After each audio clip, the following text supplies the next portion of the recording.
President Joe Biden plans to impose new sanctions on trade and financing in the two pro-Moscow territories in Ukraine that Russian President Vladimir Putin decided to recognize as independent on Monday.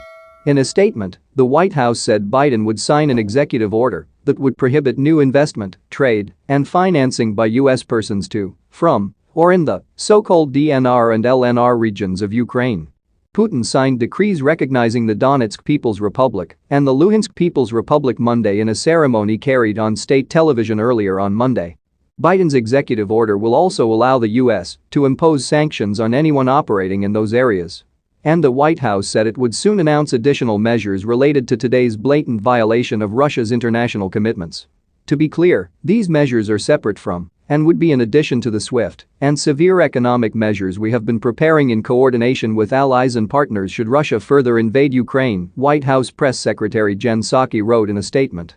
The sanctions announced by the White House targeting the specific regions were far from the devastating consequences to Russia that Biden and U.S. officials have warned would be imposed if Russia invades, a sign that the more sweeping measures are being kept in the event that Moscow moves forward with military action to invade Ukrainian territory.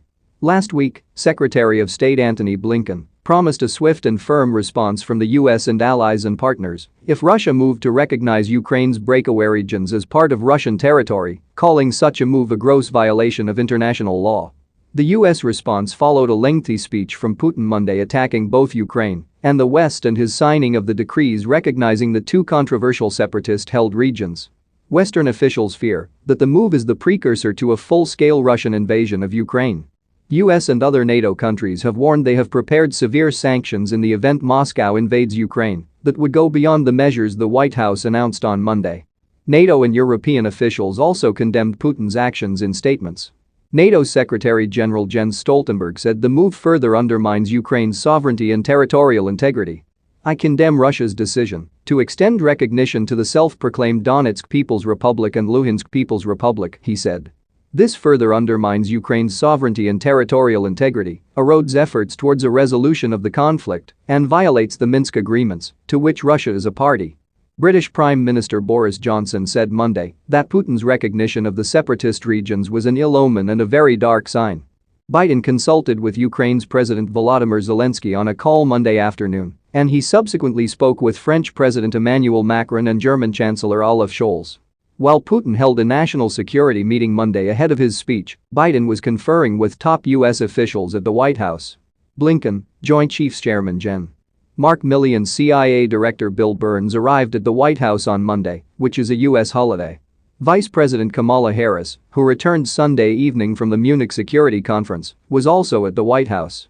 Overnight, U.S. officials downplayed the chances a French proposed summit between Biden and Putin would materialize, suggesting the prospects of a Russian invasion of Ukraine made such a meeting highly unlikely. They said no work had been made on timing, format or location for such a summit. Speaking on American television morning shows, National Security Advisor Jake Sullivan warned Russia could be preparing for a conflict even more brutal than some initial estimates. We believe that any military operation of this size, scope and magnitude of what we believe the Russians are planning will be extremely violent. It will cost the lives of Ukrainians and Russians, civilians and military personnel alike.